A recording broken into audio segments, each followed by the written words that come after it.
बिहार के मुख्यमंत्री नीतीश कुमार के सियासी जीवन का उत्तरार्ध आ चुका है। बिहार के मुख्यमंत्री के तौर पर रिकॉर्ड 10वीं बार शपथ लेने के महज 3 महीने बाद नीतीश कुमार ने अचानक राज्यसभा जाने का फैसला कर लिया। जी हां, कम से कम जनता को तो ऐसा ही लगा। नीतीश कुमार राज्यसभा का चुनाव जीत भी चुके हैं। अगले कुछ दिनों तक वो बिहार के मुख्यमंत्री रहेंगे।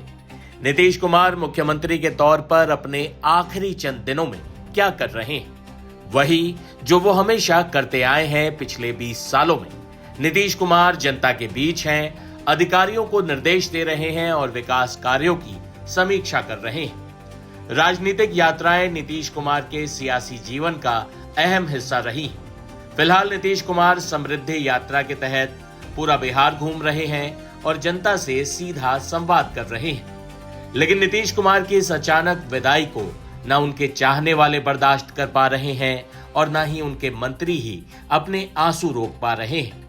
बिहार सरकार में मंत्री लेसी सिंह तो नीतीश बाबू का जिक्र कर उनके सामने ही मंच पर भावुक हो जाती।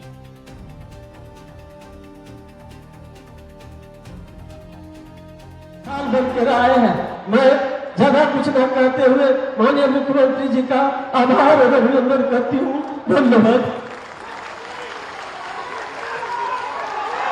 आभार माननीय। अब मैं आमंत्रित कर रहा हूं हमारे भी उपस्थित माननीय मंत्री ग्रामीण विकास एवं परिवहन विभाग बिहार सह प्रभारी मंत्री पूर्णिया आदरणीय श्री श्रवण कुमार जी से आग्रह कृपया संबोधन करने की कृपा करें।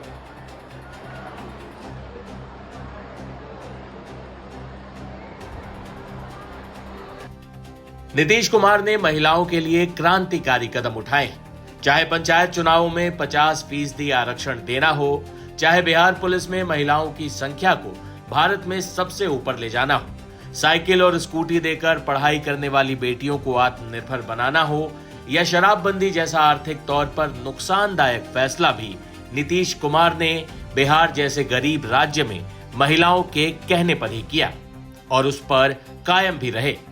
ऐसे में नीतीश कुमार की समृद्धि यात्रा, जो एक तरह से मुख्यमंत्री नीतीश कुमार की विदाई यात्रा बन चुकी है, उसमें महिलाएं बड़ी संख्या में पहुंच रही हैं। और देखिए किस तरह वो सुशासन बाबू नीतीश कुमार के लिए दिल छूने वाली बातें कर रही हैं। हम लोग यहाँ बहुत आशा लेके आए हैं। वो अब मुख्यमंत्री नहीं रहे, वो राज्यसभा जा रहे हैं। हम लोग को इतना जरूर आशा है जो हम लोग को उचित स्थान वो हम लोग को दिलाए, सम्मान दिलाए। समाज में हम लोग सेविका होकर के बहुत संघर्ष कर रहे हैं। समाज में हम लोग को सबसे सुनना पड़ता है, तो हम लोग को होता है जो नीतीश सरकार अगर राज्यसभा जा रहे हैं तो जरूर हम लोग के लिए कुछ करेंगे। हम लोग को समाज में उचित सम्मान दिलाएंगे, उचित वेतन दिलाएंगे और हमारी दर्द को जरूर वो समझेंगे। हम लोग को तो नहीं लगता है ऐसा कोई ले पाएंगे। महिला के लिए बहुत कुछ किए हैं नीतीश कुमार और हम लोग सदा से उनका सपोर्टर हैं और सपोर्टर रहेंगे, चाहे वो जहाँ भी चले जाए। बहुत अच्छा लग रहा है, इसीलिए तो हम लोग आए हैं, क्योंकि हम लोग के लिए तो वही था, वही किया जो किया। आशा का चयन तो उसी के मार्फत हुआ। राज्यसभा जा रहे हैं तो कुछ तो हम लोग के लिए करेंगे ना, इसीलिए तो आए हैं। जो महिलाओं के विशेष काम किए हैं, विशेषकर जो 10,000 दे के महिलाओं का उत्थान कर रहे हैं, छोटा मोटा रोजगार को लेकर के, इसके लिए सभी महिलाएं खुश हैं। ये हम लोग खुश नहीं है, मुख्यमंत्री ही रहे और काम करे। अब ये तय हो चुका है, अब हम लोग तो कुछ नहीं कर सकते, लेकिन हम लोग का योजना है और इच्छा है कि मुख्यमंत्री बन के रहे और बिहार को उजागर करे। नीतीश के अचानक राज्यसभा जाने के फैसले के तुरंत बाद उनके बेटे निशांत कुमार की पार्टी में एंट्री होती है और उनके उप मुख्यमंत्री बनाए जाने के कयास लगने लगते हैं। ऐसे में अचानक मंजर पर एक दृश्य आता है जिसे देख राजनीतिक विशेषज्ञ घोषणा कर देते हैं कि नीतीश कुमार ने बता दिया है कि बिहार की कमान अब किसके हाथों में जाने वाली है। जमुई में समृद्धि यात्रा के दौरान नीतीश कुमार उप मुख्यमंत्री सम्राट चौधरी का हाथ उठाकर जनता से कहते हैं, अब ये लोग ही आपका सब काम करेंगे। करतल ध्वनि से अभिनंदन करिए।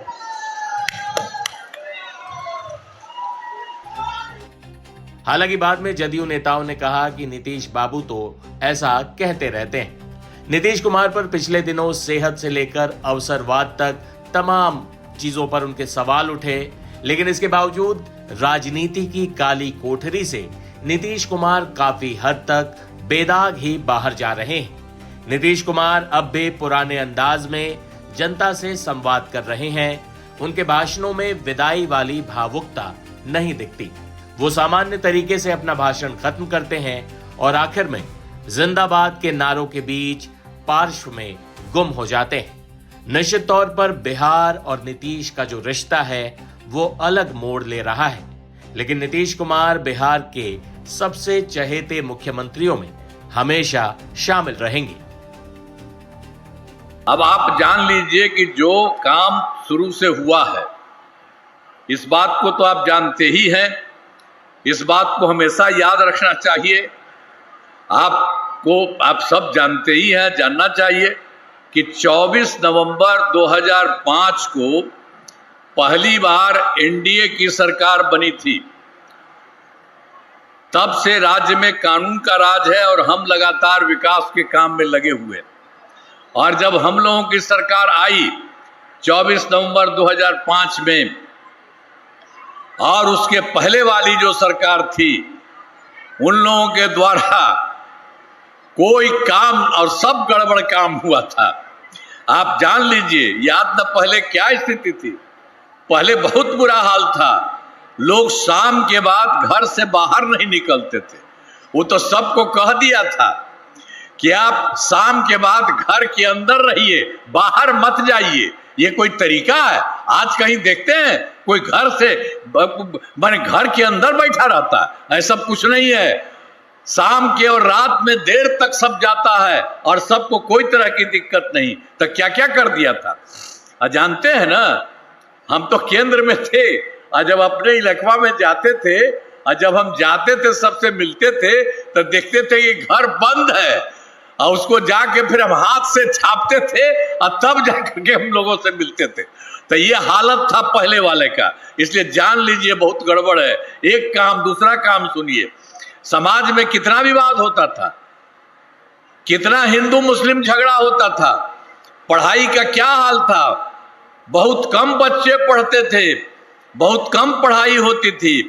पहले इलाज का पूरा इंतजाम नहीं था, सड़कें बहुत कम थी और जो थी उनका बुरा हाल था। बिजली बहुत कम जगह थी। तो ये पहले वाली सरकार जो थी, इन लोगों का ऐसा ही धंधा था। लेकिन जब से हम लोगों की सरकार बनी तो सब चीज को हम लोगों ने ठीक किया है। शुरू से ही बिहार के विकास का काम हो रहा है। अब किसी प्रकार के डर एवं भय का वातावरण नहीं है। राज्य में प्रेम, भाईचारा एवं शांति का माहौल है। सब सुन लीजिए बढ़िया से और ध्यान रखिए।